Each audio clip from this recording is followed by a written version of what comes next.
I'm John Bourne.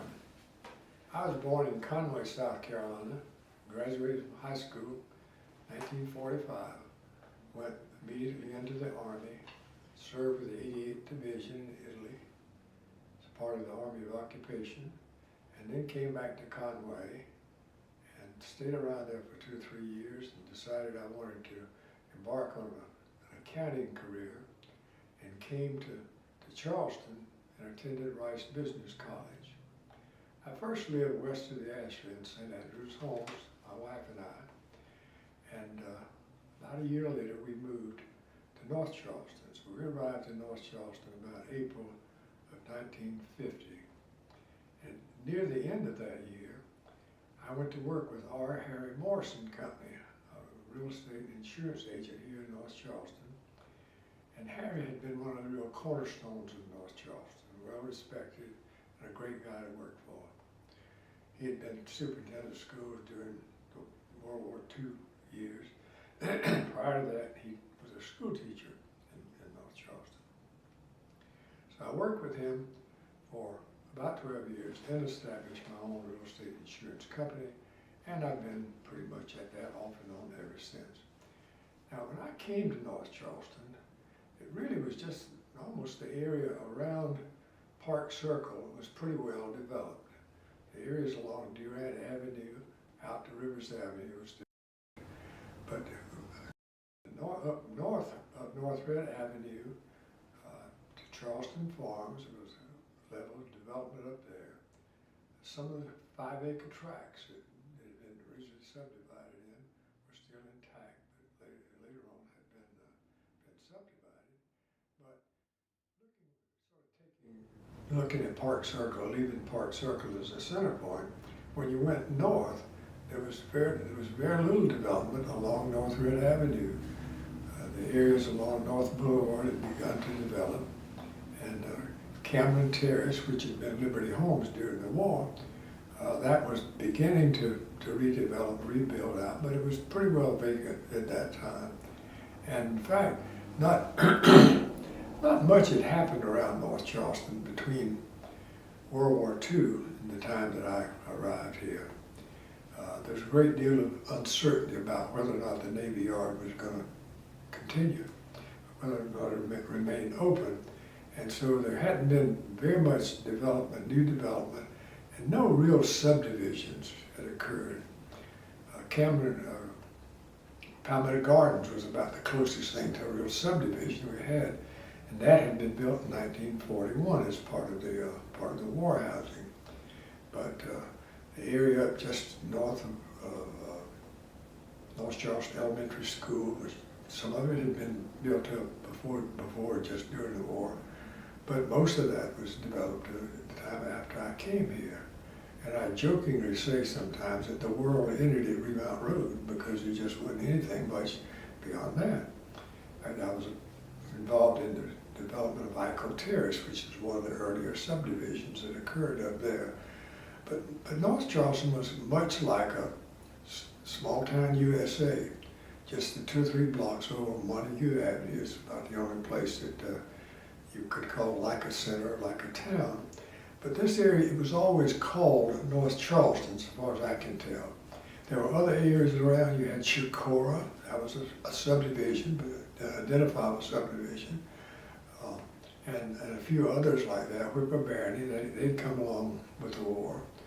Dorchester Terrace and Wayland. But this was always known, so far as I can tell, as North Charleston.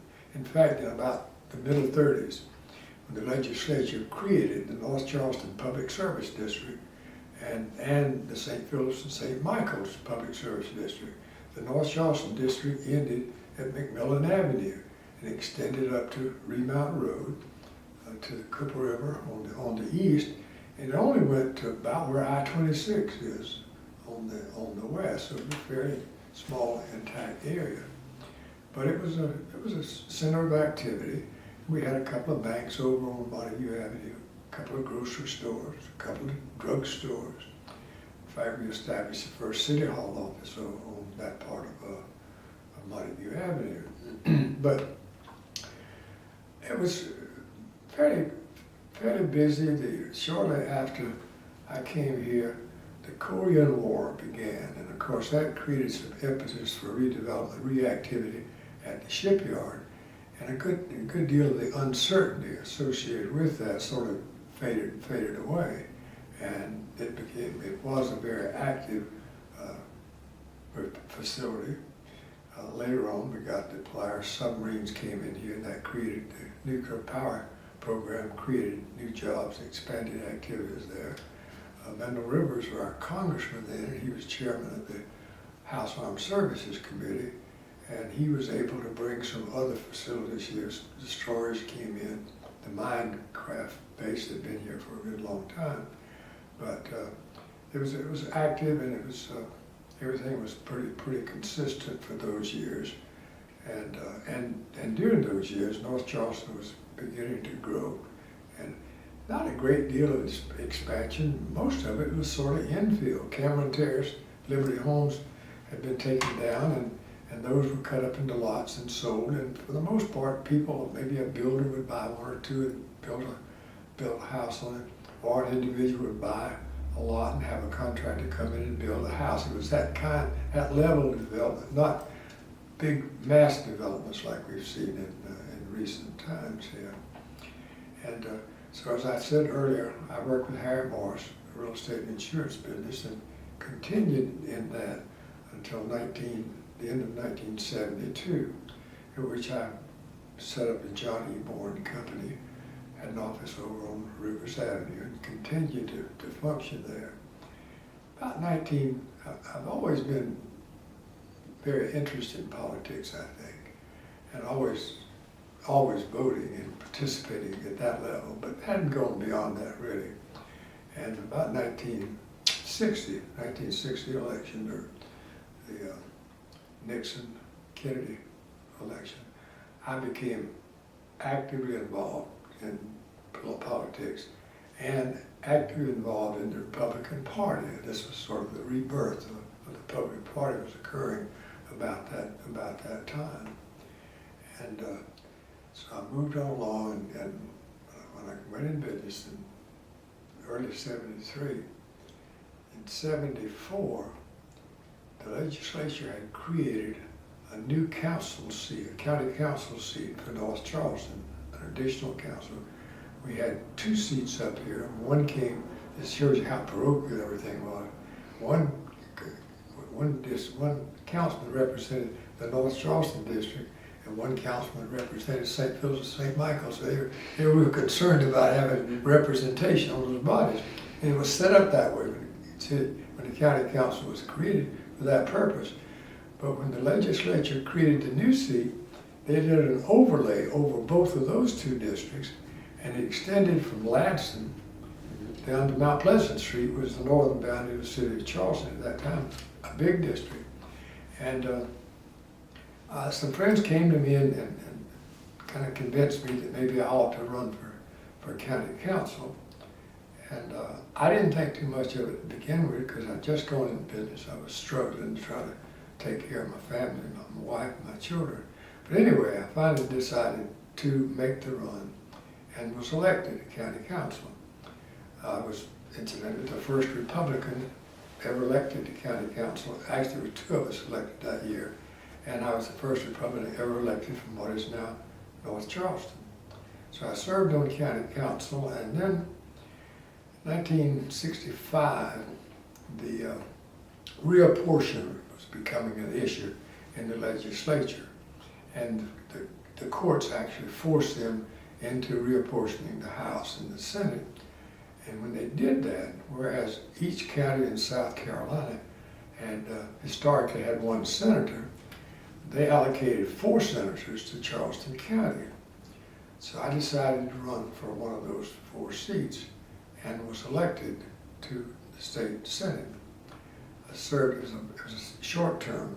The court only allowed them to elect the officers for the Senate and the House for 2-year terms under the mandate to come back and do it again. So that I was in that reapportionment Senate. And in fact, it was a 50-member Senate. I think we had but one 50-member Senate, and I was in that. I didn't particularly enjoy serving in in the Senate. It was interesting in many respects, but it took me away from my family. It took me away from my business, and I really wasn't. I was interested. As I look back, it was a great experience because I really learned a good deal about government as a part of that brief term in the Senate. But after that, I was one of 6 Republicans elected that year, and we were the first Republicans to serve in the 20th century in the South Carolina Senate. So, and we were, and so the Democrats were, the vast majority decided they didn't want any more of us. They made it their business to get rid of us the first election, and they did, so it wiped us out. And I came back home, and I really didn't have any interest in pursuing any further political career, really, except to be actively involved. And in fact, I was chairman of the Charleston County Republican Party. In about 1969, a group of people got together and decided they wanted to create the city of North Charleston. It was not the first time that had been done, and it had been talked about for a long time, because there's a good deal of dissatisfaction up here among people, and most especially in the Park Circle area, because those seem to be the people with the deepest roots who kind of had the greatest interest in setting up their own form of government, or the dissatisfaction with the limited system of government they had. But it had been tried earlier in the 1960s, and it didn't pass. A group of good people got together and attempted to go through all the hoops you had to do to create a new city in South Carolina. And it was designed to make it difficult. So that effort failed. It did not meet the constitutional requirement. And it was a high bar, because at that time, it has since been changed. But the Constitution required to create a new city, you must have a majority of those who were qualified to vote yes. And it's difficult, as you know, to get a majority to come out and vote. So it really was a high hurdle, and they could not meet that hurdle. And then in '69, another fine group of people, Bob Turner headed that up, and they put on a good campaign, worked hard, held a referendum, and it failed. They lost it in the Supreme Court. And I was supportive of that. I really wasn't very supportive of the first effort, but I was supportive of that, but I wasn't really actively involved. I supported it financially. I made some telephone calls, those kind of citizen participation, but not participating as a part of the moving group. And much the same thing happened when they tried it. They got the majority of those that voted to vote in favor of it, but they couldn't get a majority of those that were registered to vote, qualified to vote. And therefore, they went to the Supreme Court with that, and it failed. And I guess, for the most part, most people probably figured, well, this can't be done.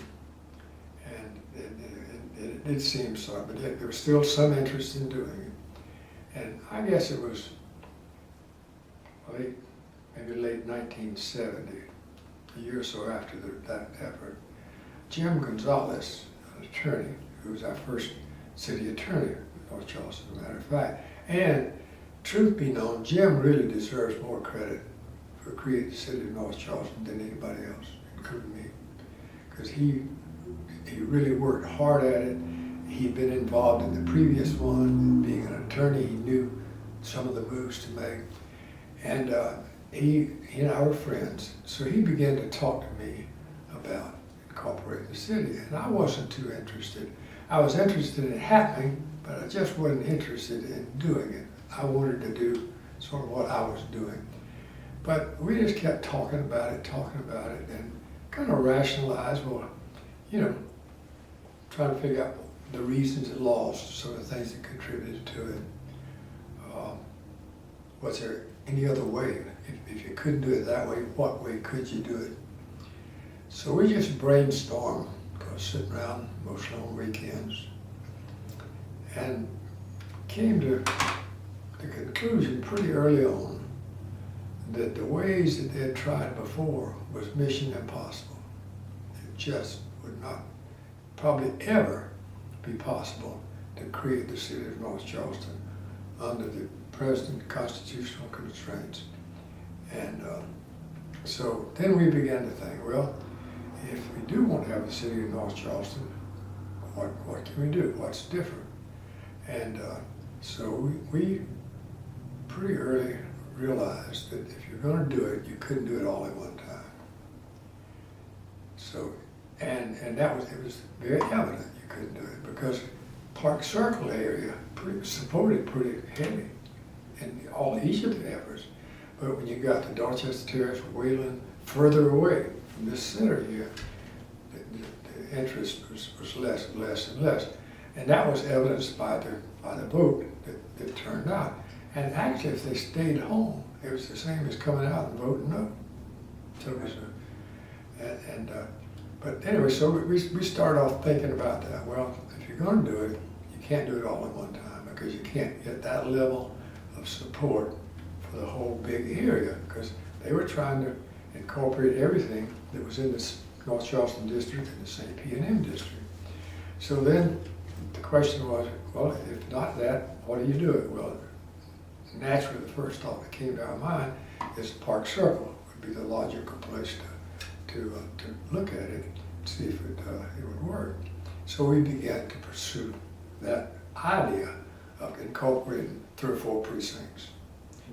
Another thing we sort of figured out early on is that the other people that had tried had made 2 or 3 very big mistakes, errors, not intentionally and not well intentioned, but it was just that they put the whole thing together and they decided who they wanted to be mayor and who they wanted to be on the council, and in some cases what the budget was going to be, how much they were going to pay themselves, and they hadn't even got permission to do it yet.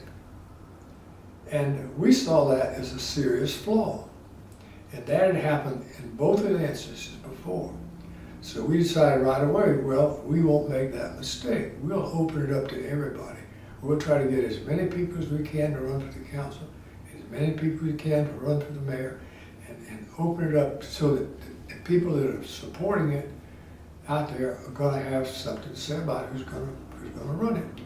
And not be just given a single choice, because in previous efforts, they had selected somebody for mayor, they had selected the people for the council, sort of as a slate running together. Obviously, other people could run, but they put it together as a slate, and which was a sort of a common practice when we were a no-party state, really a Democrat state.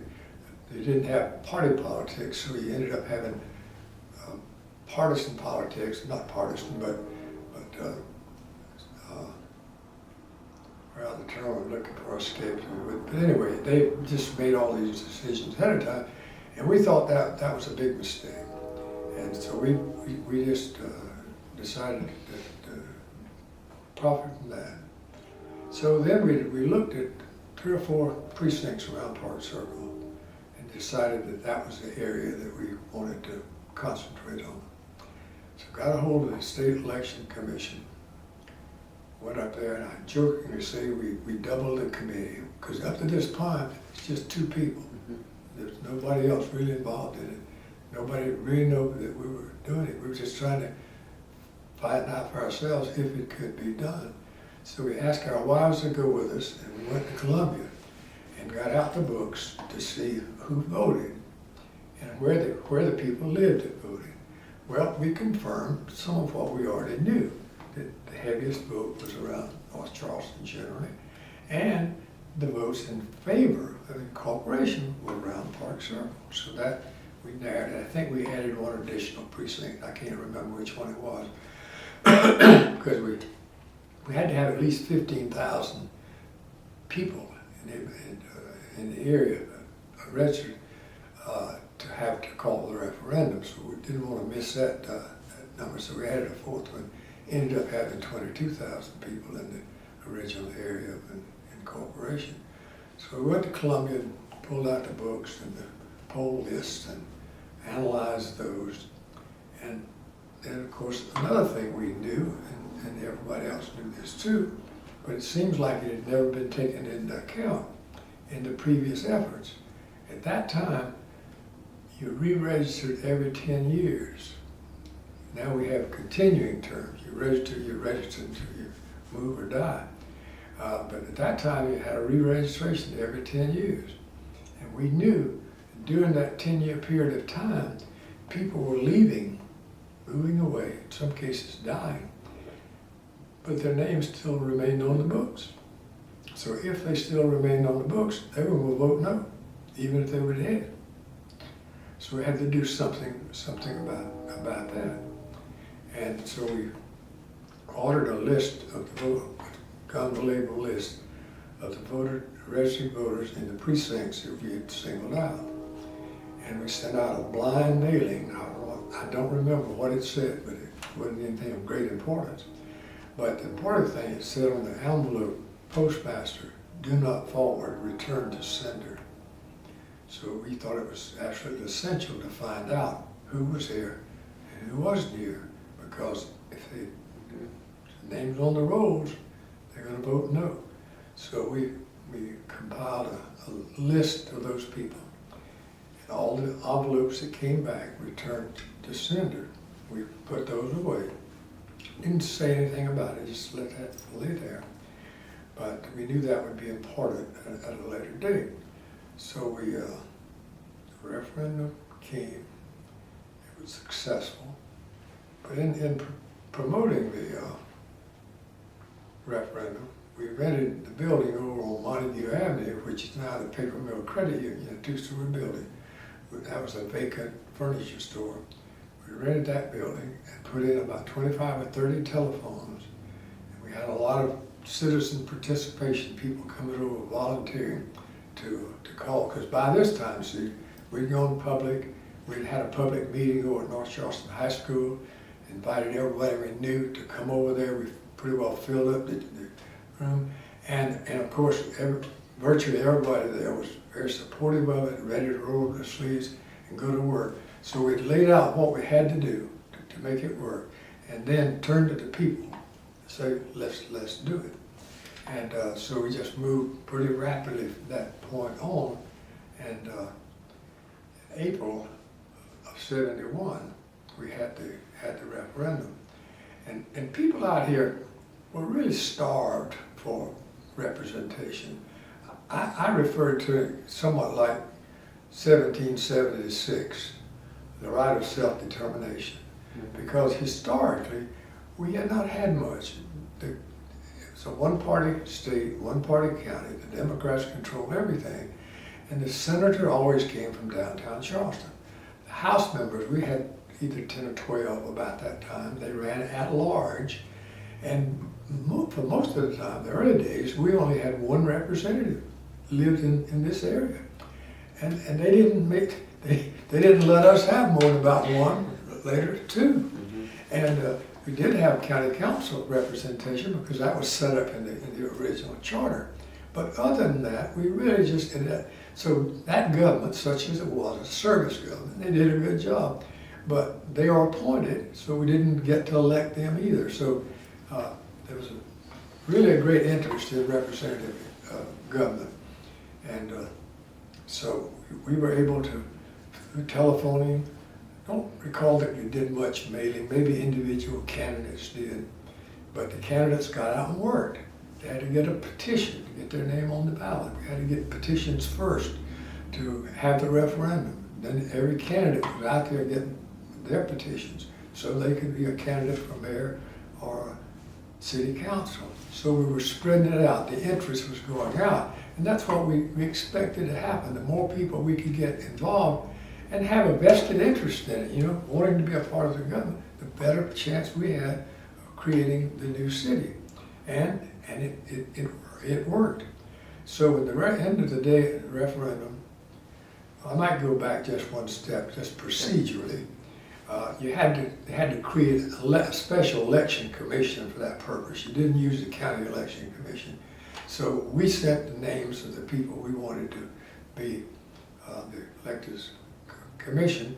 The Secretary of State appointed them. So we had an election commission, and it was a commission that, in effect, it's like we had appointed them. So we had people that we knew would help us where they could, abide by the law, yes, but help everywhere they could.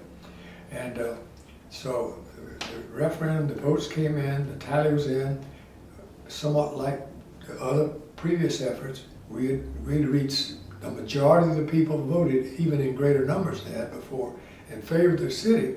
But the question came up as to whether or not we had the supermajority. So the election commission was aware of this. And so they tallied the votes, and then they recessed the meeting. They didn't make any decisions. And everybody was scurrying around, what in the world's going on? I guess what are those guys trying to do to us? Things like that. But what we were doing is that we were going to modify the voter registration books. And that's what we did. We took those envelopes that had come back, these people that we felt fairly sure weren't here, and corrected the voter registration rolls. We took their names off the rolls. Now then when we did that, we met the supermajority. So that was one of the important differences that nobody else had thought of or tried to do, and that was sort of the key. And Jim and I discussing this early on, we knew we were heading for the Supreme Court. So we were doing everything that we could to cover our bases, because that's exactly where we were going to end up, without a doubt. The powers that be were not going to let us just walk in there, and because the law, really the established law, was what the majority. Well, the established law was this. The law said that a majority of the qualified electors must vote in the affirmative. And in some other case, the Supreme Court had ruled in South Carolina that the rolls constitutes the electorate. That was, in effect, if they're on the books, they're electors. That's what the court said. And in most cases, that's all right. But it was a terrible, it wasn't okay in this instance, because if they stayed home, they voted no. And so that was the big difference. It was, I think, not well understood or recognized at the time. But so we altered the books. We met the supermajority requirement. The next day, a lawsuit was filed to stop it. We went to court, and Jim did all this work for us. We went to county court, which we really didn't have any great hopes of getting that, because the county judge was a part of the same group of people collectively that didn't want us to have a city.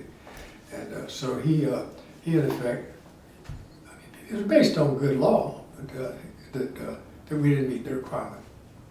And so we hit the Supreme Court. And they heard the case, and it was sometime in June, I guess, the next year, that they decided the case.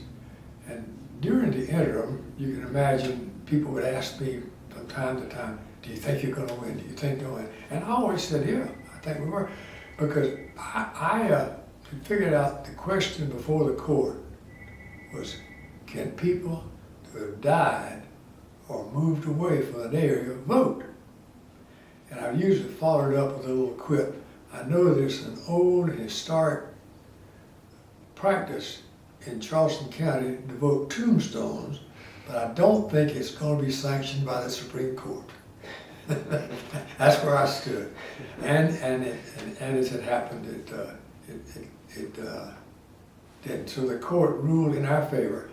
I think much to the chagrin of everybody, they sort of, when it didn't pass or didn't seem to pass, people were sort of somewhat resigned. They didn't like it, somewhat resigned at the fact, well, it just may not be possible to do it. But we were doing it a little different way. And that made, those little differences made the difference. And probably the biggest one was cutting it down in size. But we really wanted to be a big city. We always wanted to be a full-service city from day one. And we doubled our population the first year. The day after I came back from getting the charter, Columbia, we went across the street, Capitol, and Governor West swore us in, so we were already sworn in. We came back. The next day, I believe it was, I had a meeting with Admiral Costler, who was Commandant of the 6th Naval District, to talk to him about annexing the Navy Yard. And I knew that it could be done because I was in the Senate when Columbia annexed Fort Jackson. So I'm sure it could be done, didn't know exactly how, but it could be done. And then a day or two later, I was out at the air base meeting with the colonel out there, the base commander, to talk about annexing the air base. Number of reasons for that. Revenue sharing, a funding mechanism for the federal government to cities and counties, was in effect at that time. It's no longer there, but that was important money, and it was based on population primarily. So if we could get the Navy Yard, we also got the ships at sea, because if there were ships at sea based here, they were counted in the census for North Charleston. So that meant that we were going to have some early on money to help start our city. And I did the same sort of thing with the air base. It took us a little longer to get the air base, but we got that in too. And we decided that with the Navy Yard, I talked to the Admiral. He was amenable to it, but he really had never been confronted with that before. And he went up the line, and they began to make it kind of a federal case and called in the Corps of Engineers to study this, study that, study the other. Well, I just didn't have time for that. And so I sort of went around and talked to some folks in Washington, and I got the distinct feeling that they really didn't want to really, in effect, petition North Charleston to annex them, because they thought they might make Charleston mad or Charleston County mad or something like that, and they just didn't want to get caught in a squeeze. So what we did, we went down, we drew a line around the Navy Yard and some civilian population down in the Shakora area, and we got petitions. We got 75% of the freeholders. See, the Navy didn't count. They were not a freeholder. The sailors didn't count unless they lived down there. But so we got a petition signed by a prerequisite number of property owners down there, and we annexed it by the way the city has grown, 75% method. Mm-hmm. I called the Admiral the next day and I said, Admiral, welcome to North Charleston.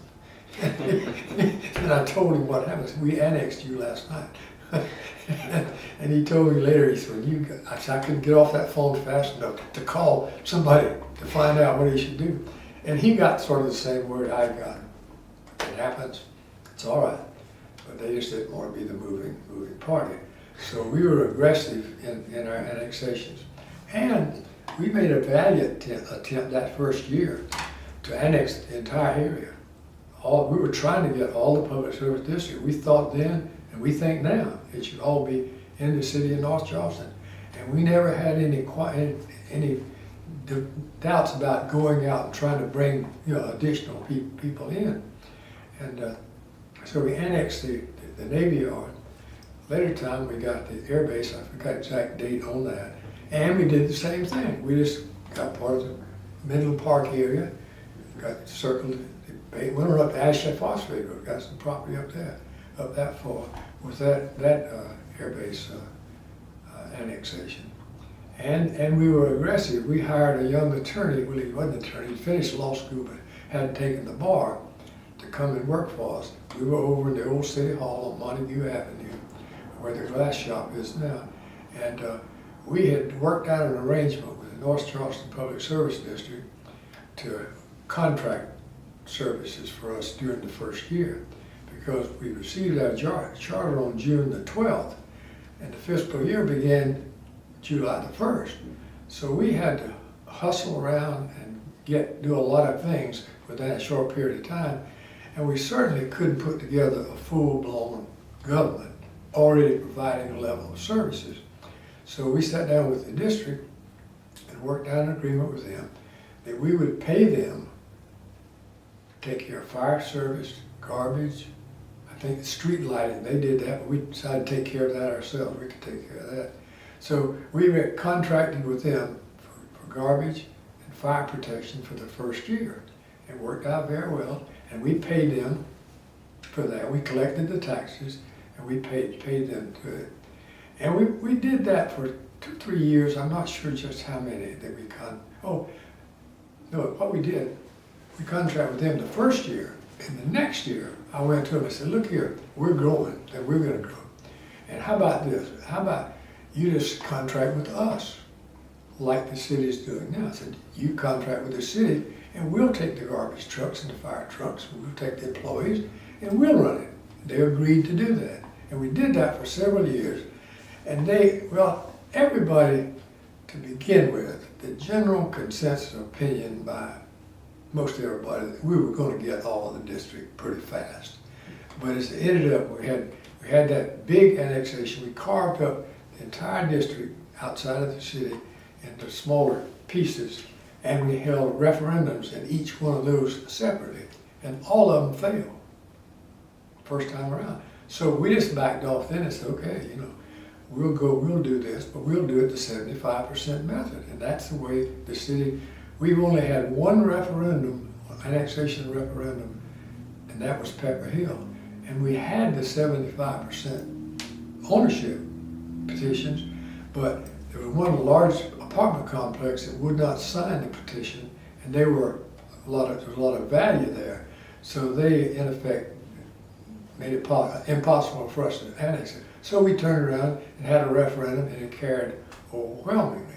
So the city of North Charleston has really grown more, and certainly faster than any other city in the history of South Carolina. And my municipal friends around the state couldn't understand, how in the world, because most cities have a difficult time annexing their suburbs. And we were doing it seemingly effortless. And people they did want to come in. I mean, they signed a petition, they're serious about it. And so we were able to grow, and the city, of course, has continued. The area up around Coosaw Creek, that was in the city reasonably early on, because we'd gotten up to Ashley Phosphate Road. We got the air base. See, that took us almost up to Ashley Phosphate Road. We got Pepper Hill, that tied us into something else. So anytime we got something came in, we tried to look at whatever was adjacent to that and bring them into the city as well. But not to pressure folks, the effort was sort of on their side, the petition. We encouraged it, we assisted them every way we could, but we didn't sort of beat the bushes to get it in. But so that's how we early on moved, and we always had adequate funds. Revenue sharing was a big help to us early on, and we took advantage of everything that was out there. I had pretty good ties with folks in Washington and all of those years, and if money was available, we could usually get some of it for good cause. We got $1.5 million to build a city hall, and we were patient. We waited until we could get that money before we built it. We needed one bad, but we were patient to get some help. So what it really boiled down to, we got a grant for $1.5 million. We borrowed $1,200,000. That's the first bond issue we ever made, the only one before the Coliseum. And then we had about it was a $4 million project. So anyway, we had $1.5 million, $1.2 million. So the balance of the money we had to put it up to build the city hall, and we built other things, and we never did have to issue any bonds to do it. We were able to accumulate money and carry it in fund balance to do what we needed, along with the grants that we could get. We have little community centers in all the older communities that we put in. Little small concrete block buildings with nice little neighborhood activity there. And we sort of carved up the city. We did a study, and we laid out a plan for major parks and minor parks, major facility, minor. And out of that, we built the facility over on Dorchester Road, and we built the park up at Northwood Estates, the swimming pool, the gym, all of that. There was a couple a couple of big projects, and then we went around to neighborhood projects and picked up, you know, in all those cases, we were able to pick up a good substantial part of the money through grants, and we would match it with whatever funds. And if money was out there that we needed and had to work out, I always had to match. I was always able to meet that, so we were able to get money that was left on the table, more or less, out of some of these grant programs.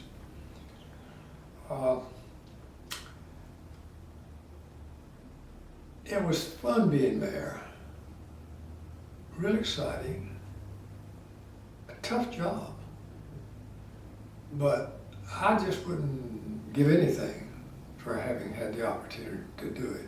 And I really feel that way about all the public service that I've been in, but stronger with the city of North Charleston, because we were able to lay things out in an orderly fashion and able to attract wonderful people, you know, to work for us. And everything ran smooth. We had good department heads. When I hired a fire chief, he was the fire chief, and I wasn't the fire chief. And he did whatever was necessary. And the same thing with all the department heads, and we always had good ones. And so I guess I would just say, I sometimes kind of wonder what would have happened if what hadn't happened. And it's hard, it's almost hard to think about this area growing if it would have, you know, under those circumstances, without the orderly form of government. Because literally, we didn't have any government. You had to turn to the state for this, to the county for that, to the public service district for that. And they always did a good job, fire, police, fire and garbage. But establishing the police department out here, because when I was on county council, that was one of the things that always bothered me. We didn't have adequate law enforcement out here, and I couldn't seem to do anything about it. I was one of 9, but I couldn't seem to do anything about it. And there were some things, some activities out here that weren't like they ought to be. And we had a county police department then rather than a sheriff. We had a sheriff's office, but he didn't really enforce the law. And so the county police were the ones that policed the area. And so that was one of the things that we promoted during the incorporation effort, was better law enforcement. And we were always able to have about the lowest tax levy of any major city in South Carolina, almost like 50%. Charleston, Columbia, Greenville, Spartanburg, all those major cities had a tax levy, generally about twice what ours were. The North Charleston city budget became to sort of be about the same with Charleston and others after sales tax became a factor. Up to the time I left office, it was ad valorem taxes supported the city. We didn't get any sales tax at that time, and so we always had what we needed, and always a little left over. Right, I think that's pretty much probably covers about what it is. That was rather comprehensive. Well, I think the key is that really we got started off on sound, solid footing, you know, and we enjoyed broad support. I mean, people wanted a city, they got a city, and we tried to prove to them they had a city, you know, by providing good services. We had a practice that we developed, our budget process. The first thing we did in the budget cycle, before we started putting the budget together, we had a public meeting at City Hall, invited everybody to come that would. We only got about 100 or so, but anyway, but they had an opportunity to tell us what they wanted. And I would usually start the meeting by saying, folks, as a municipal corporation in South Carolina, we can do just about anything you want us to do, so long as you're willing to pay for it. And that may have been the great equalizer. Mm-hmm. But but we did want to be, and I think we were a service government. And we were able to provide a higher, better level of service than the people he had been accustomed to before. And not many of the people in North Charleston maybe had lived in a city, because at that time, the great influx of population came to North Charleston during World War II, and they came from Georgia and Alabama and all over the country. And a lot of people living here that didn't have, had been here a long time, but they still had pretty deep roots as it related to North Charleston. And the people that had been here a long time, except one thing I must say, should say this: in putting the city together initially, we were opposing the political powerhouses of Charleston County and North Charleston, because nobody in those groups were a part of the incorporation by their own choice, I guess. But we had 2 members that ran for city council that had been on the North Charleston District Commission, and that's the only interchange we had, and I had previously served in government. So we were basically a bunch of kind of outsiders trying to get in, and we successfully did it. And the first city council, there were 6 of us, 6 of them, 1 of me. They just put their shoulders to the wheel, because we didn't have many people to do many things that first year. And so everybody had to pitch in and do whatever needed to be. And one councilman started in charge of public works, and we bought him a truck, a dump truck, and hired a couple of employees, so we could fill the potholes, But that's the way we started off. And one other little anecdote I might say is, coming back from Columbia after we got our charter, it occurred to me, sort of out of the blue, well, here I am now, John Bourne, mayor of the 9th largest city in South Carolina, with all the powers, duties, responsibilities of every other mayor, and so is the city council, and we don't have 5 cents. So I did miss one thing. I forgot to tell you about our first city council meeting. We got our charter on Monday. Thursday of that week, we had our first meeting, at which we adopted the organizational ordinances of the city. We adopted a budget. We levied a tax. We borrowed $25,000 from First National Bank. We rented a building across the street. We were in business the first night, and everybody just went around, banging their head. Because I'm sure, general feeling was that probably we'd be kicking around up here for 6 months trying to figure out what we were going to do. But we were ahead of the game, because what I've had to do, when the Supreme Court hands down a ruling, each party has 10 days in which to appeal it. So the attorney for the other side told Jim that they were not going to appeal it. So we had about 9, maybe 8 days there to get ready before we got our charter. So I borrowed a copy of the Code of Laws from the town of Mount Pleasant. We took our families and went up to Garden City Beach, where my mother lived. We rented a house up there called the Gray Ghost. And while the wives and the children were playing on the beach, we were doing a cut and paste, putting through the original ordinance, many of which are still in effect. For the city of North Charleston came back and enlisted the help of volunteer typists to come in and type all that stuff under Jim's supervision. So we actually were able, so we were doing that before we got the charter.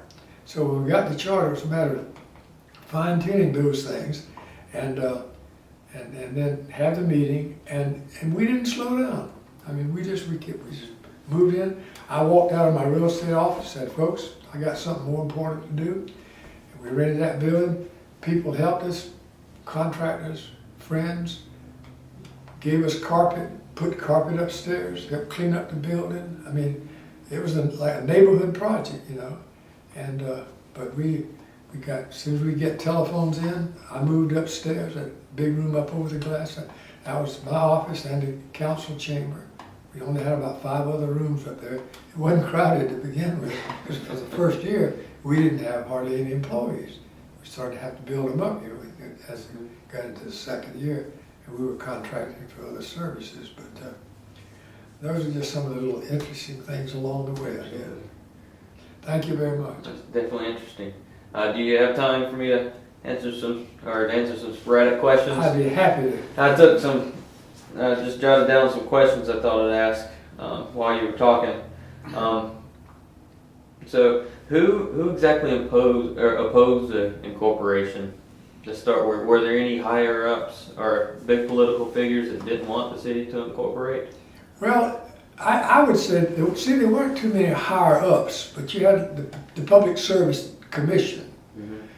They didn't want it to happen. Now, but I think they were sleeping at the wheel a little bit. They didn't think we were going to make it. They didn't know what we were going to do. They didn't know. All they knew is we'd carved up a smaller area.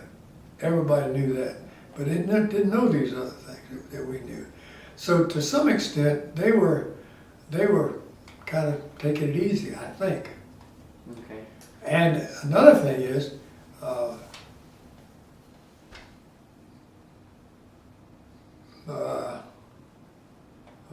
that's not necessary. But I think that was part of it. That there was a general sort of a feeling. It hadn't been too long since it'd been tried, and that they were kind of asleep at the wheel.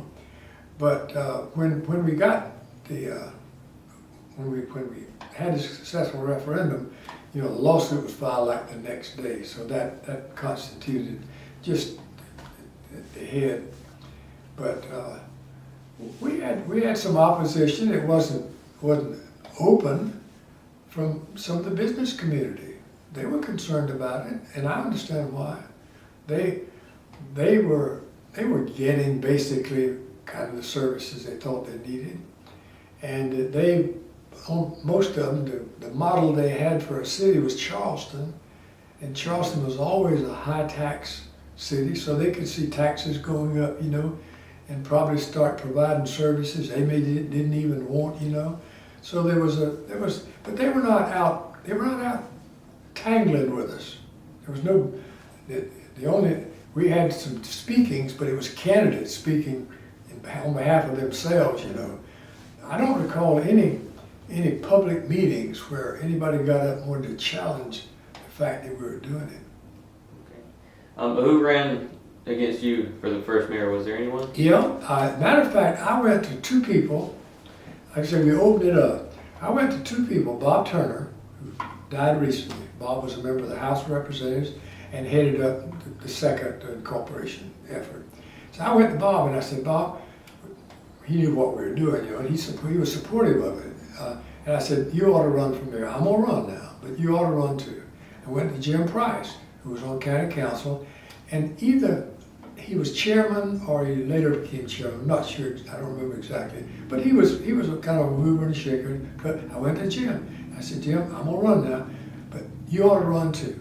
Because everybody don't like everybody. I got friends, you got friends, Bob's got friends. If we run, because honestly, I was more interested in creating a city than I was being mayor. And that's an honest thing. Because I ran for mayor. I always wanted to be mayor, but that wasn't the foremost thing. As a matter of fact, just a short time before the referendum, I had a very serious operation. I removed a good portion of my stomach. And when the day of the referendum, I couldn't even drive my car. But my wife had to drive me around. But of course, I recovered. And we did the same thing about the council members. Encouraged everybody that wanted to run, come on, file your petition and get them in. And that was a part of I'm convinced, and more as I've gone along, I've become more convinced how important that was to bring everybody in. Mm-hmm. In other words, as soon as we knew a way that we could make it work, we felt confident about that, then we reached out and just got lots of support, lots of help. What was the night of the referendum like? I didn't know you had surgery, but I'm sure every election day is very anxious. Well, that was an exciting day in North Charleston. The building where we had rented for the telephone banks, that's what we used. Everybody assembled there. The election commission, as the ballots came in, the election commission went at their meeting, and everybody, I'd say virtually everybody there was happy. If they weren't happy, they stayed home. And it was a good big crowd. And everybody was amazed when the election commission didn't make any decision. But we had already talked about that. That was going to happen. And so that was one of those things that the people, I'm certain that if the people that normally would have been opposed to this, through some vested interest or other, had known what we knew, they'd have been fighting us tooth and nail. Right. But they really felt they were pretty safe that we couldn't do it. Makes a lot of sense. The media was, they were shaking their heads too, because the cameras were out and everything, you know.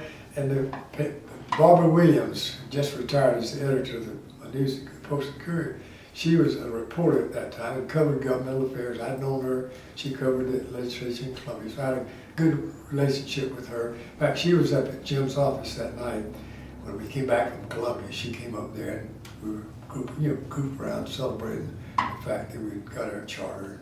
She was there.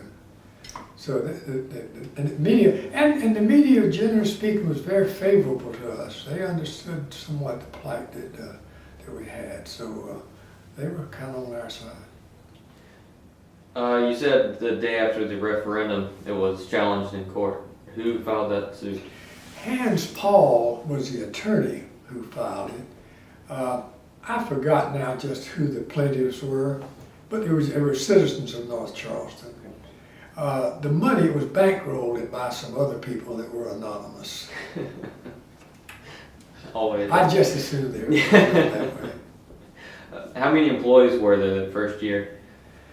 Well, we didn't have,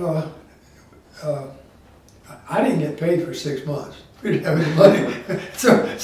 But we did pay the council. I think they paid $200 a month or something like that. But I didn't choose to draw any pay. I did get paid later. They sort of retroactively paid me. Mm-hmm. But we all they had was borrowed money. And we hired a secretary, and Mr. Zipra, who died fairly recently, was a retired finance guy from the Navy Yard, and we appointed him our treasurer. So he came on board. I don't think he was paid though, but he did. He set up all the books and all the records and things like that. And as we moved along, as I said, we bought a truck and had a couple of employees that were going around filling potholes. And then as we began, after we worked out the arrangement with the North Charleston District, we pretty well took their employees then, you see. So for the first year, we had the young man who helped us with the annexations, and we may have had one other clerk involved in that.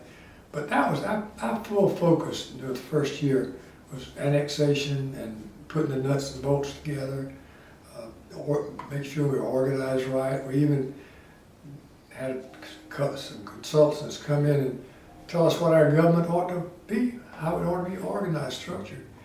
And because in South Carolina, at that time, city government was what you made it. The only thing, there were certain things you could do, but most of the law was things you couldn't do. And so city government was just about whatever they chose to make it. And then but when home rule came along in the 70s, then you had organized structures codified. But what happened is we had the consultants come in and do ours, and then I was on the committee that drafted the home rule legislation. I was a mayor at the time, and they asked me to come up and help them because I had legislative experience. So I was on the committee that drafted the home rule legislation, and we actually picked up North Charleston's system and plugged it in as the mayor council form of government. Well, why not strong council, weak mayor, or administrator?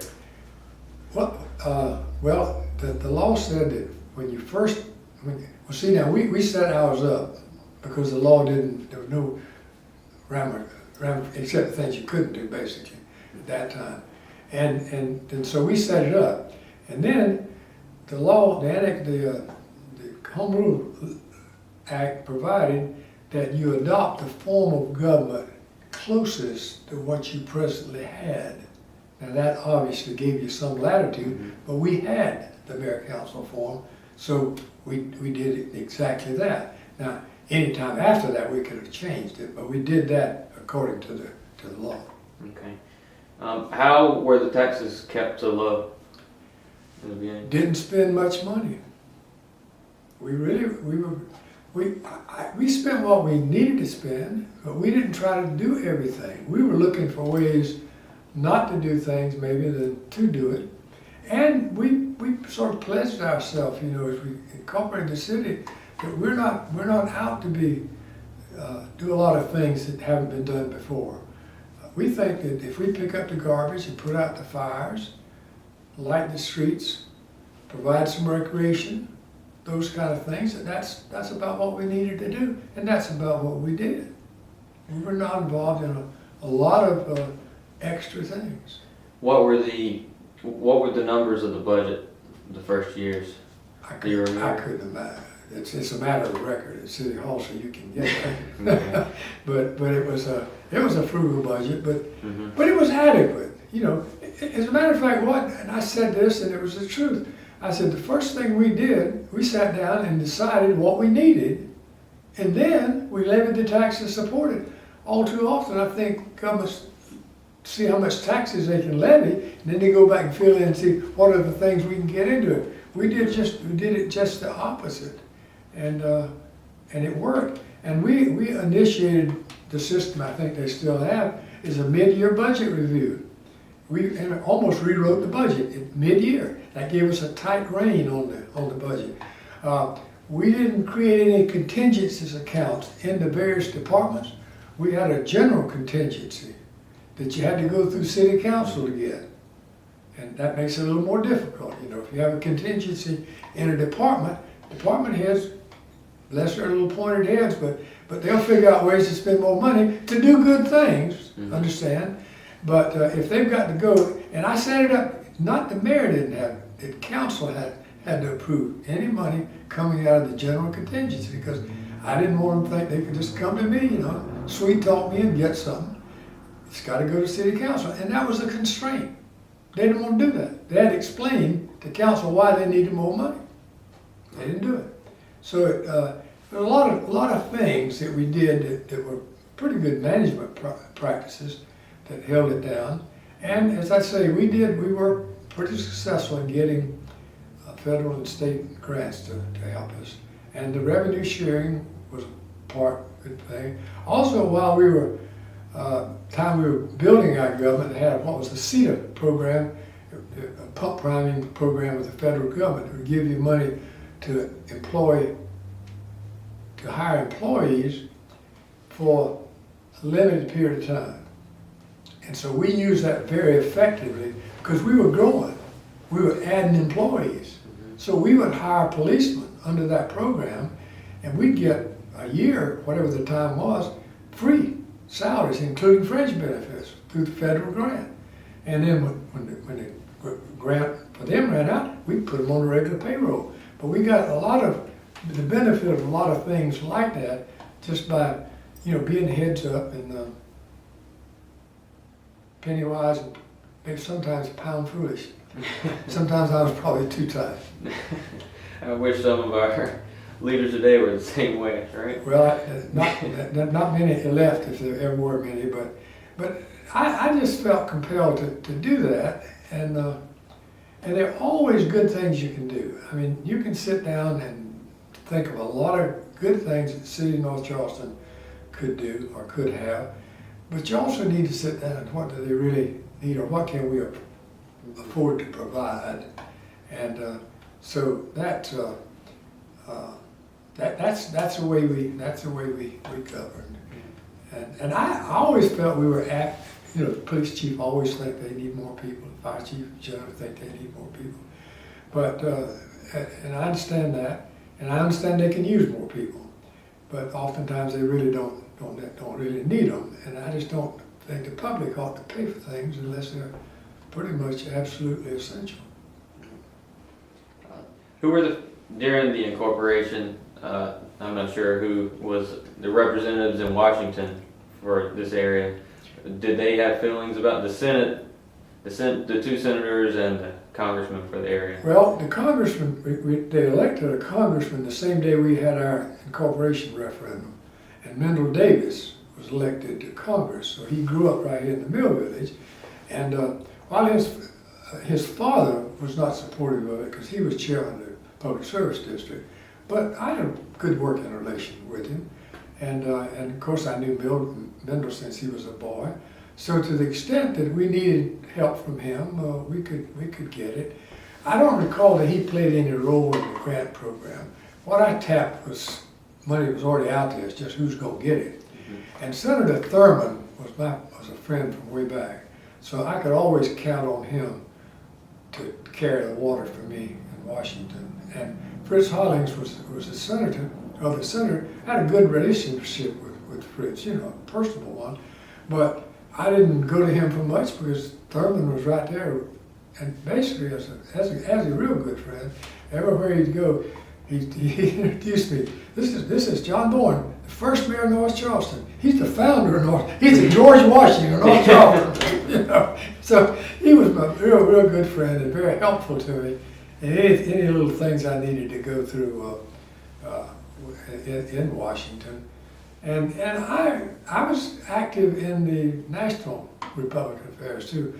I was chairman of the president of the National Conference of Republican Mayors one year, and I always served on the board. I served on the board of the National League of Cities, so I was plugged in to a lot of different things in Washington as well. After Hugo, we did such a good job in handling our Hugo grant program. My name sort of popped at the top, and President Bush appointed me to the National FEMA Advisory Board, and I ended up being the vice chairman of the board. And that came about primarily because our people did a super job. We did the best job in Hugo than any other city around us, and I believe anywhere. I mean, they really did a job, and I was grateful to them for it. They made everybody look good, including me. Yeah, I bet you spent some long nights during Hugo. 11 o'clock at night till about 6 o'clock in the morning. I worked. I'd usually go to work about 6 o'clock in the morning, and I'd get home about 11 o'clock at night. Mm-hmm.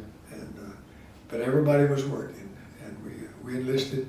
We would get the FEMA money. That's another thing. Monday after FEMA went, we never closed City Hall. Never closed City Hall. Monday after the FEMA went through, I got over Davis and Floyd, who are the engineers for the city. I got them first. And they did our FEMA, because I said, when I realized what we've got to do, I went to the FEMA meetings. Two things we did that worked out well for us. Brady Hare was my administrative assistant, and he was with me. We went to the first FEMA meeting and got a feeling for what we had to do. And one of the things, they said, we can't deal with everybody. We've got to have one person to contact. I said, Brady, you're it. I had to get the council appointed. It had to be official appointment. Get the council appointed him to that position. And I said, Brady, if anybody comes to you for anything else, send them to me. This is your job. You don't do nothing else but that. And he did a fantastic job. We got Davis employed them, and they hit the road. Because you had to survey all the damages, every building, every park, every playground, the streets, the sidewalks, everything. You had to survey and work out reports. So we got Davis employed to do that. So when the FEMA people came in, this is another thing that made us look good. The FEMA people came in, we had a nice little packet for them, a book with pictures, drawings, estimates on every project. Just hand it to them, they'd sign off. Nobody. And sometimes I don't know who thinks of all those good things, but going back, but we had everybody contributed. Like the Tuesday before Hugo came in, I brought all the department heads together, and we sat there collectively and laid out the plan, what we were going to do, what the fire chief's going to do. Okay, one of the things he was gonna do is go out and buy all the axes and chainsaws he could get a hold of, because we were gonna be cutting trees the next day. Public Works doing the same sort of thing. And so we laid out a plan for everything. We're gonna move to Public Works. We did move it up to Danny Jones, because that was subject to flooding over there. And we kept all the firemen in the firehouses. We put some Public Works people with trucks in firehouses. So we had everybody there with equipment to hit the road at daylight cutting trees. So we at the end of the first day, we could travel all over North Charleston. They may have to go the wrong way on a one-way street or the wrong way on a dual lane or things like that, but we could get around the city. We could respond to an emergency at the end of the first day. We only missed picking up garbage one day. The day after the storm came through, Friday, we didn't pick up garbage.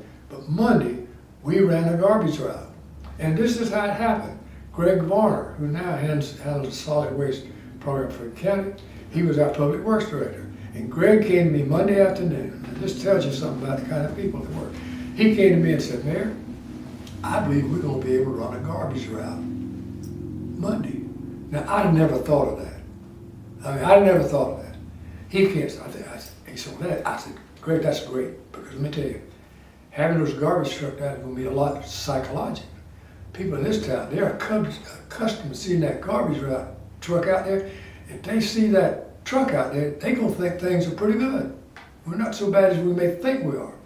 And then Sunday he came back to me and he said, Mayor, I hope people won't be able to run that garbage tomorrow. I said, well, you can. Yes, you can, Greg. I know you can. It won't be perfect, but you're gonna be out there and they don't expect you to be out there.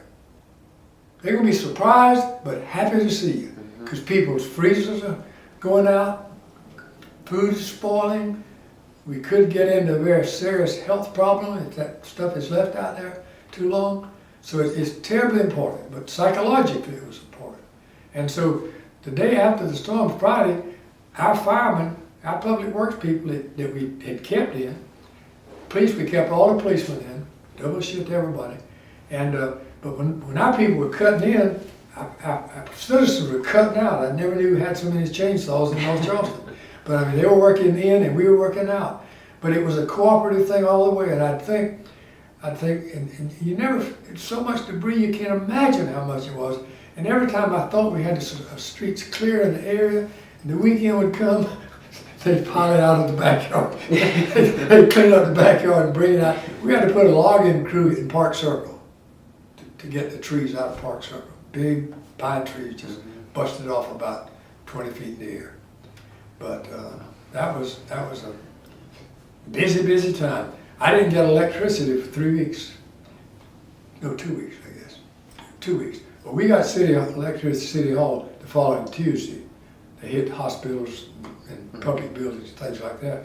And so we had our full complement. We had some employees coming in over the weekend, but just kind of key people.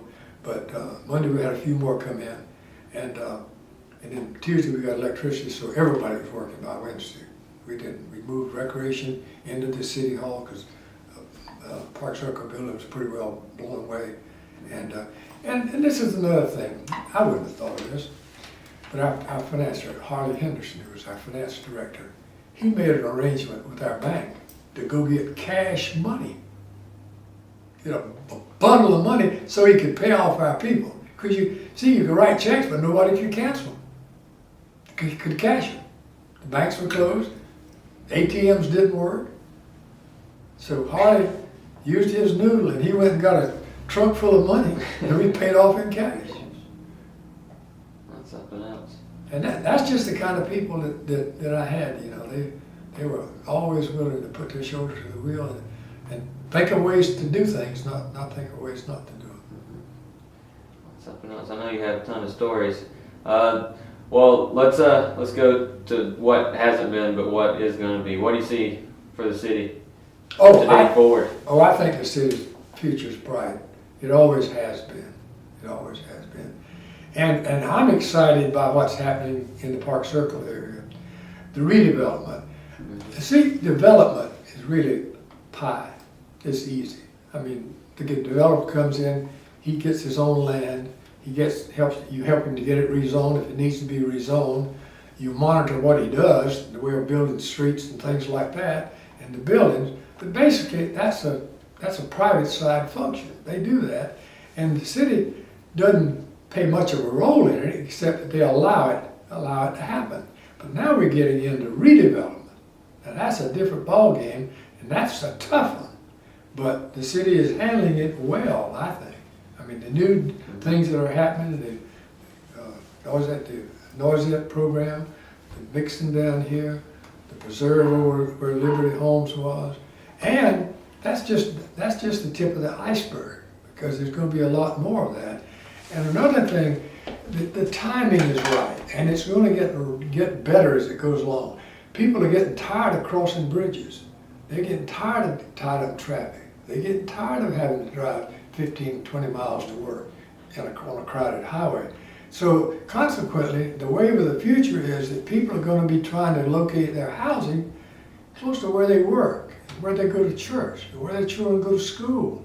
Things like that are going to be important. That had become unimportant in the early days of the city of North Charleston, because people could go anywhere they wanted to, anytime they wanted to. Gasoline was cheap, land was cheap, opportunities to build, the environment was good, that sort of thing. But the environment living is getting somewhat back to what it was. I tell people about the preserve, I said, you ought to go look at it. You'd think you're walking down a street in 1925. That's the kind of houses they were. I was born in 27, so that's the kind of houses they were building when I was born, you know. It's turn around. And so I'm excited by it. I'm excited by the Noisette project. I've been excited by it ever since the first time I heard about it. I've never wavered. I can't say that altogether, you know, with the city council, but they've done a great service up to this time. The Noisette plan. Some people claim, well, what have they done? They just developed a plan. Well, that's all they were supposed to do. Develop the plan. There's a copyright on the desk there. And that should be the yardstick of future development in this area. And I believe it is, based on what I was hearing over at the meeting at City Council on the comprehensive development plan the other day. That's what I won't talk with Bill Gore some more about it, but that's what I was reading into it. I think that they're moving in the right direction on that too. And you have to promote and the developers, the individuals, whoever, they need the city's help, because you can't do it always on fixed lots. You've got to have some leeway to do this, to do that, in the name of doing good, instead of being just hard-nosed about everything.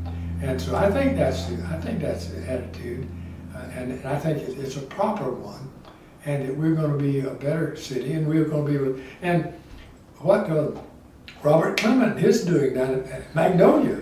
I'm excited about that. Now, some of that's in North Charleston, but I'm excited about the concept, the fact that people are going to be getting back to somewhat like they were a long time, many years ago, and create some more of a neighborhood neighborhood environment, as I say, yes. And you don't have to have every thing like this here and everything else someplace else, you know. A good healthy mix is good for and older cities developed that way, of necessity. They didn't have transportation. See, in the time North Charleston was a city, everybody had 2 cars. So they could go everywhere. You go back to earlier times, you didn't have cars, people didn't, public transportation such as it was. North Charleston was laid out, the village of North Charleston, as it was planned in 1914, 1214. It was planned as a walking city because everybody walked. The mill was over there. They laid out the city such that the original plats of the city of North Charleston, the area along Noisette Creek and Philbin Creek, was an industrial zone because there was a railroad track there. Those were factory sites, they called them. They had planned that factories would locate there, like Garco did over here, and people would live here. The lots near the factories were 30 feet by 100. But that's what little Charleston had lots like that, because they're tight, density, but you could get more people in a more confined area, but they could also get more services. And the area across the railroad tracks, that was a commercial area over there. It was laid out and planned that way to begin with. They laid out sites for schools in the area. It was really a well planned. Didn't build out according to plan because World War II came along, and that changed not everything, but a lot of it, because they came up and bought big tracts of land and built the very necessary public housing for the time, and all of which have survived until fairly recently. Calhoun Homes and that part of Liberty Homes is the last to go. But Liberty Homes, those apartments and units came all the way up to Park Circle, Victoria Avenue. Those were apartments over there. So that area going back and including Cameron Terrace was just all housing that was built, during the war years. I wasn't here, so what I hear about that. But that's what it was, and some of over this part of the eastern part of the city is built pretty much according to the plan, and some of the roads are according to the original plans. Some of them aren't. I got some maps on that you might be interested in looking at sometime too. Base closure, when that happened, everybody thought it was doom and gloom. Well, it really did. It really did. And because this community had depended on that yard for so long, and generations of people had gone up there. And if you were a boy and you got out of high school, pretty good chance, you could get a job over there, get into the apprentice program, you could get a good paying job and raise your family pretty well. And of course, West Baco had come in 1936, and that created a good payroll too. And you had the waterfront interest, that was there, but not very big, but there were jobs. That was sort of the backbone of the original old part of North Charleston. But yeah, there was a lot of gloom and doom, and everybody shared it. As it's turned out, we're better off, as it is. But you couldn't have imagined that at the time. And frankly, see, the redevelopment of the Charleston Naval Base, I believe, is more successful than anyone else in the country. I don't know of any. I was on the original RDA, and I don't believe that anybody around the country has done as well. With a naval shipyard. Now, air bases, some of those, because they're knock down things anyway, it's a lot easier. But to redevelop a shipyard, we went to Boston to look see what they're doing up there, and they had closed the Boston shipyard long before this. And they hadn't done anything worthwhile with it. At that, Philadelphia was just closed. They were struggling to see what they were going to do with it. It was just a stroke, a favorable stroke, that there were a group of people standing by, able and willing to take the yard first by lease and then by purchase, and use it for what it was intended. That's the problem generally. You can't. The shipyards are hard to redevelop because everything you got there you don't need. But in this case, it did, so that was it. And then the Norzette group came in with the plan for the redevelopment. And it's kind of hard to imagine what all that's going to look like down there, because you're going to have high-rise type of condominiums, things like that. But it's going to be another city. And of course, the Montague Avenue area, the old city of North Charleston, as it were, is just spitting distance from the development that's going to occur down there. It's all going to merge, right together. Well, we talked about the future. Let's talk about you for one last second before we depart. What do you want the folks to remember about Mayor John Bourne, or John Bourne as a person? Well, I did a good job as birthing and building the city of North Charleston. I think they have. I think they will. I think they do.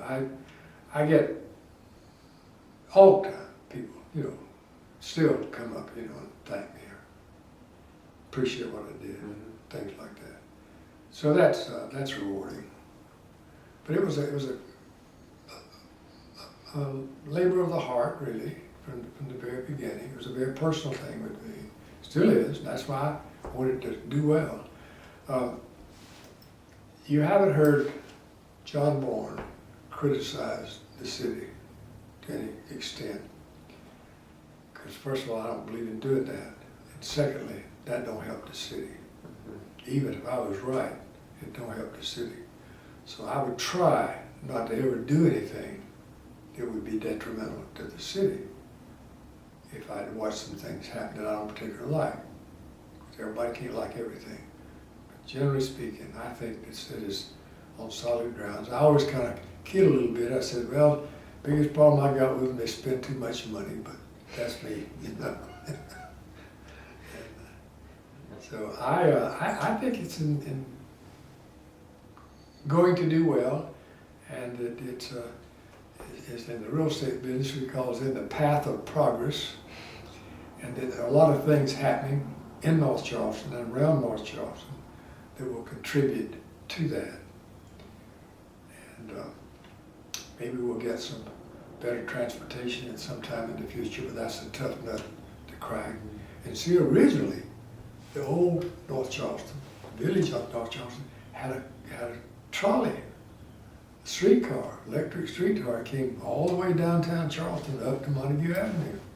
So the people that lived up here and worked downtown, and most of the jobs were downtown in the early days, they had transportation to get back and forth without an automobile. Maybe we'll get back to that. I think we might have to, or get out our bicycles one. Well, I see a good many people riding bicycles. Most of it's just for leisure. I don't see too many that think are going to work. And I told a group was talking about bicycle paths. I said, well, you know, I'm all in favor of them. I'm going to tell you right now, I'm not going to ride a bicycle to work. I feel good about that. That's fair enough. Well, I think unless you have something else to add, and I can't promise that I won't come back with more questions, but I do appreciate it. I'd be happy to do it, because obviously there are a lot of things that happened that we didn't get to talk about here today. Absolutely. But I've tried to hit the high spots, and while I wasn't born here, I've lived here, you know, most of my adult life. I was, I guess, 21, 22 when I came here, and so this has been my home, and one other little anecdote. One morning I got up to, I'm an early morning walker. One morning I got up on Saturday morning, I think, and I told my wife, I'm going to walk to every place we've lived since we came to North Charleston. So we first lived down behind the Methodist Church on that little street down there. Then we lived in Calhoun Homes for several years. And then we moved to Palmetto Gardens. We bought our first home there. And then in 1960, we built this house next door. And we lived in that until we moved into this one. So I walked everywhere we've lived, and it took me 50 minutes to cover 50 years. There you go. So I haven't moved forward. Well, that's wonderful. I think it is. But like I said, I don't know exactly what we're going to do. We're just trying to archive everything now, and but the moonshot is to have a concise documentary type thing of everyone and their input on the city. Well, I think that's commendable too. When I first heard of that over at the meeting the other day, that's the first I'd heard of it, and I was excited about that right there, because I think that's good for the city. Absolutely. So I'm glad to see it being done. Mm-hmm. And I think these histories, you know, you can open up a history book and it has, you know, here was a city, it was founded in June 12th, 1972, but doesn't say what do the people think and how did it happen, you know. History books have ABC, but you don't really know the cultural or social aspect of it. And that's what we're really hoping to capture. Well, that was about 20 years of it. Well, we've got 16 more to cover, I guess, right? Yeah. But like I said, I appreciate it, and if I can think of anything else, I'll definitely let you know. And feel free to come back. Any input you can give us, we're more than happy to take. I'll try to get some other people that may be interested in doing it. And please pass my number along. I'd be more than happy to accommodate them as need be and come out. And I'd like to sit down with the coffee crew you have. I know you guys throw around some stories. Well, some of the stories you wouldn't want to film, but But that's a pretty good group. There's about 15, 18 there, and there's about 18, I think, that are sort of members, and we'll have 15 or 12, 15 all the time. And some of them grew up here, but all of them lived here for a good long time. And we have our coffee thing, and we do little food functions. We'll have a barbecue for all of the senior citizens that use that building over about once a year. And then we have little eating functions. We'll go out for breakfast together. We put a little money into kitty so we'll have money to do things we need to do it. And but it's just a place to go and talk about whatever the interest of the day happens to be. I don't want to take up too much more of your time. I don't know any. I can't think of any little thing that I've completely missed. But Well, it was pretty comprehensive coverage of the incorporation. well, I don't know. I've talked to people about that. I don't know that I've gone into that level of detail. And it is a good story, and I hope I can do it justice in trying to relate it here. But the things that happened early on had a great deal to do with what happened later on, the groundwork that was laid. And as I said, we went about, and really until we had everything basically like we thought it would work, it didn't go beyond just two people. It really, and when we did, know where we could go, we had called a meeting at the high school and just about filled up that gymnasium, that auditorium there. And I mean, the support was just outstanding for that moment on. Somebody started taking up a collection, we didn't have, I can't imagine how much time, legal time, Jim Gonzalez spent on that thing that he never got paid for. And that, among other things, really, he deserves a lot of credit. Absolutely. I think Maybe you can get him. Oh, I want to. He's definitely on my list. I left him a message. Well, he lives up at the lake, and but he still has an office on Green Mountain Road. Mm-hmm. I don't know if he comes down every day or not. I haven't seen him in a while because he lives up there and I live down here, and we'll bump into each other somewhere or another. But he's a great guy. Yeah. And then he has some great stories as well. So I'll try to tackle him too. Well, he was right there. I mean, all the way. And as I say, I wasn't all that interested when he first started talking to me about it. I was interested in having a city, but I really didn't. I kind of wanted to get back to work.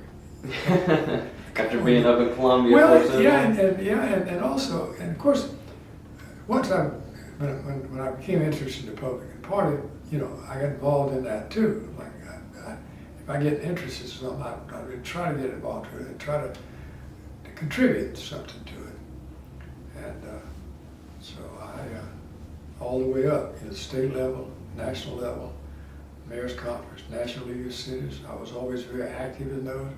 I always urged the city council to go. Now, some people want to criticize city council for going to those meetings, but I always urged them to go because they'll learn something. Mm-hmm. And I learned something. I learned a lot just listening to other mayors and other city administrators.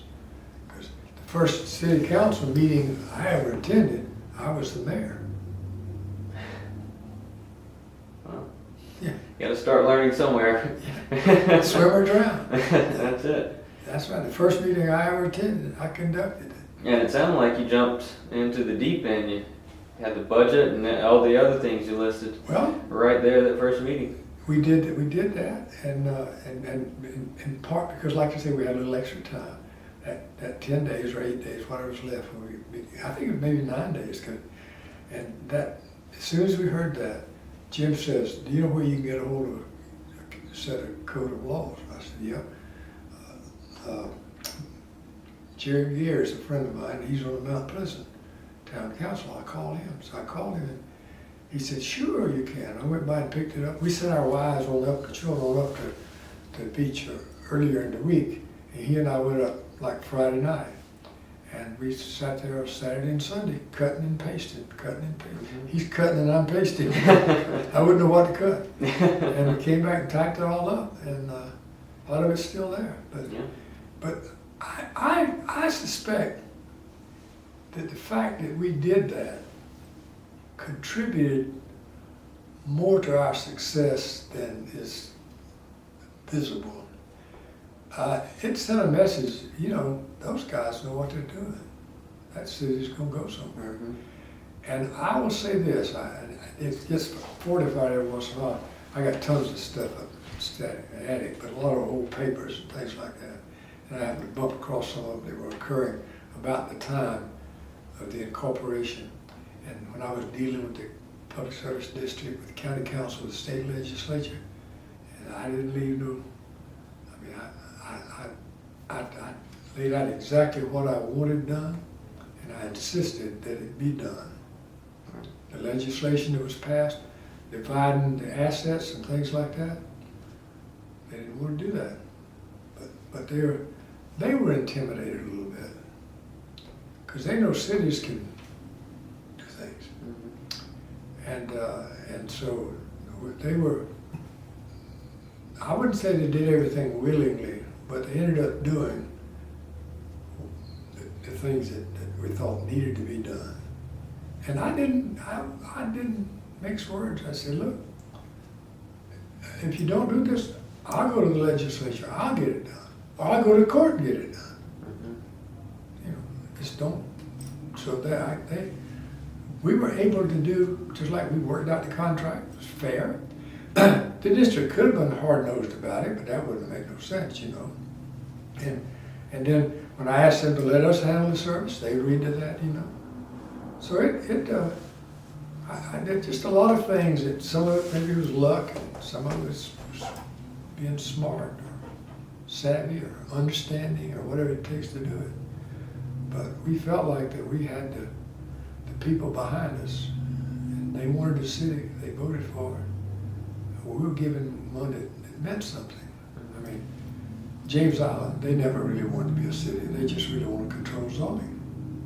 So that's what it boils down to. They want the fire department to be done by somebody. The special purpose district, the garbage by the special purpose district. We didn't want that. We wanted to be a city. And we set out to be one as the best that we could be. I even got invited around the state to talk to other city councils and citizens groups about how you annex, because we were just rolling them all over, and they did. So several times I went to Rock Hill, went to Spartanburg, to try to give some insight as to how you do it. But every situation is different. In some ways, ours was made easier because we picked up the services that the public service district was handling, and they were levying taxes to support that. And every year that I was mayor, except one, our taxes were lower than the district taxes. And that year, we were $1 million higher. But every year that I was mayor, the district taxes were higher than ours. I think that's important. It's very important. It was important to people that wanted to come in. Exactly. Everything revolves around money, and if you have to pay less. And we did give better service. We wanted a police department, because that was one of the things that people were dissatisfied with up here, police department. So we immediately started to put the police department. I was able to get a grant through the governor's office to put in a base station and a tower, so we'd have a dispatch facility in that building across the street. And we hired a chief of police, and we started hiring. We had about 16 police officers. We had 6 cars, and we were moving up. We were moving up. And we had, in the first year, we had an arrangement with the county police. They were going to do the main primary policing, really. We were going to, as we were going to crank, we'd do traffic and some other things like that, but they were going to carry the load for that first year. Well, at the end of that first year, their dispatcher got a call down the line from their dispatcher to our dispatcher. Their dispatcher told our dispatcher they were not responding to any more calls in North Charleston. We had 6 cars, 16 police officers. The chief of police was driving his own car. And here we were. We were a city of 42,000. And we didn't have a police department, so to speak. Well, we didn't cry, we didn't complain, we didn't call a nude press conference. We had money. We started buying cars right off the lot. We started buying radios. We started hiring trained policemen. We were able to get where the railway museum is, the model railroad building. That was the fireman's hall, and the district had their offices in that hall. And we were able to, early on, get that building. They moved down on Elgin Street. We were able to get that building, and it was a little bigger than it is now. Some of the pieces have been taken away, and we moved the police department over there. But we had a trailer out behind the old city hall for the detectives back there. I mean, we just did whatever we had to do. We did it, and we didn't complain. We didn't cry about it. We just did it. But we always had the money to do whatever we needed to do. And we built that force up. I don't remember just incrementally how fast we did it, but we did it pretty fast. We set up the court over there, and this another thing that came along as a stroke for us was that federal program to create jobs, and for several years there we were feeding off of that because we could get 5 positions, 10 positions, whatever, you know. So we built up a lot of our force under that program, and that sort of blunted the impact of it. So they were coming on later into the regular budget. But we managed well. I had a young man that he worked for the district, and he came over to work with me the first year, Tommy Edwards, who later became a city manager, a county manager, top-notch young guy. He called me the other day, well, a couple of weeks back, I guess. But he helped us a lot because he was familiar with what they had been doing. So just move that right over, you see. And, you don't have to invent everything, you know. You can't just look around and chances are somebody else has been doing it. Maybe doing it better than you think it can be done. So we just tried to use everything we could and always to be mindful of the people's ability and willingness to pay. Well, I think that was wonderful. If I've gotten enough out of you, I hope. For now, for session number 1. That pretty well covers it. But like I said, if there's any other aspect of virtually anything that happened during that period of time, you know, the mayor has to be, he doesn't have to do everything, but he sure has to know about everything. Right. And I guess they still do this, I don't know. We had a staff meeting every Tuesday morning. Still do that. And we did one on Wednesday, and I said, nobody knows anything. I mean, Monday, I said, nobody knows anything. We changed it to Tuesday, and it was always helpful. And I would even, that was a staff meeting, but also when the legislature was in session, I would have a breakfast. We had the kitchen, of course, there. And we had somebody come in and fix the meals for us. And I would have a cooked breakfast on some Tuesday mornings and invite the legislature to stop by and have breakfast on their way to Columbia. And invite other mayors and council government people to come and have breakfast with us. That was a way of just sort of tying everything together. Most people eat breakfast somewhere. So we had a nice place for them to eat. Another kind of funny story is how we got that kitchen. I had been around enough and seen enough public buildings to know that it would be nice to have a kitchen at City Hall. So when we built the City Hall, I kept in the back of my mind, I'd love to have a kitchen, but I said, we can't afford it, we're tight. As we got near the end of the line, it looked like we had a little money left. So I had the architects that draw me up, and the 5th floor, see, was pretty well not used for a long time, everything up there. And so, not the 5th floor, the 4th floor. The mayor's on the 5th floor. Yeah, it was the 4th floor, didn't have hardly anything on it. And and up at the 5th floor, we used half of it, the mayor's office. That it wasn't all used, but it was dedicated. And the other side, the whole other side, was one big room up there. That's what it was. And so I wanted a kitchen, and so I got the architect to work up a change order to put the little kitchen just like it is. Well, I don't remember what the price was, but it was just terrible. And I said, I can't spend that kind of money. But I said, what would it cost just to petition it off, put up one petition, and run the water and the sewer, which is all in the ceiling anyway, hook that up. The electricity's there, we can get that anytime, anywhere we need it. Just to rough it in, the water, the sewer, and we'll take the other end. And I just left it there. And that maybe after we'd been in the building for, probably during the first year, I called up a friend of mine who was president of the Home Builders Association. And I said, look here, you guys are all telling us how great we are. And I want to know if you can do something for me. He said, what is it? I said, I want a kitchen at City Hall. He said, you got it. I said, wait a minute. I'm thinking about a kitchen, range, an oven, a garbage disposal, a garbage compactor, a dishwasher. Is that what you're thinking about? He said, that's exactly what I had in mind. So they got together and they just did it, put it in. And I think the guy that did the maintenance on the building there, he was really good, but knew a lot of things. He ran the electrical service and something like that. But basically, they even put the kitchen cabinets in. They did the kitchen, the cabinets, the whole 9 yards, everything. And I started then. My wife, the first couple of times we had breakfast over there, she came over and fixed breakfast for us.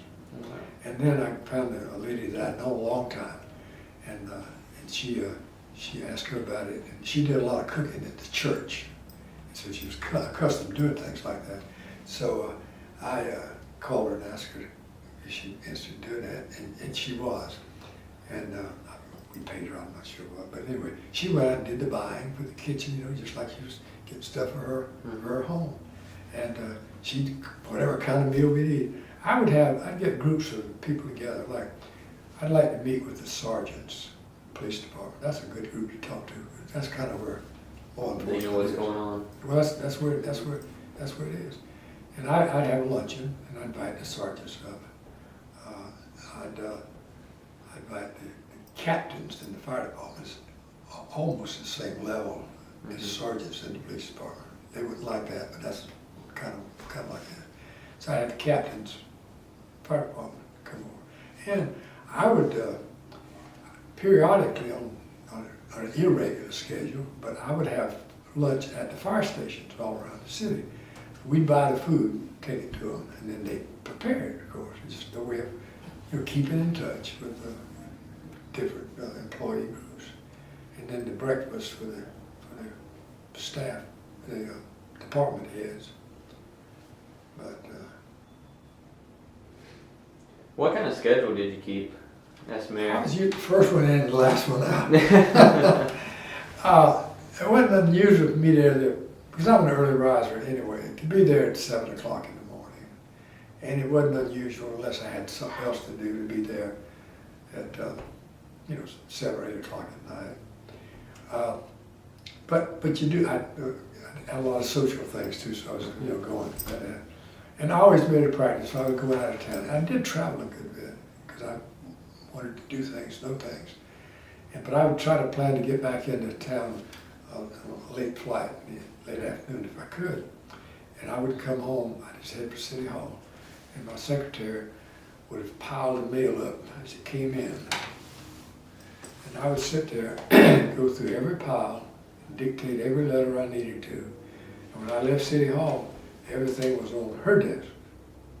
And I was free to meet with the people.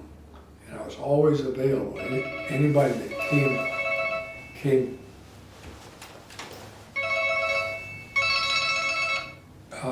anybody that came to City Hall to see me, unless I was tied up, they saw me.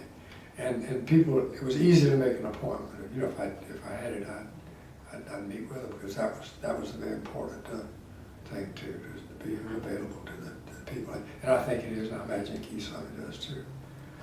Incidentally, I served with Keith's father-in-law on county council. I was elected county council in '64. His father-in-law, Minor Crosby, he wasn't his father-in-law then, but he was on the council at that time. Of course, I didn't really know Keith till he was grown, I guess, and married, but I knew his father-in-law almost ever since I'd been in Charleston, because he had a record service. His uncle really had it at that time. Later on, he took it over, but they were customers of ours and people that I knew and knew well.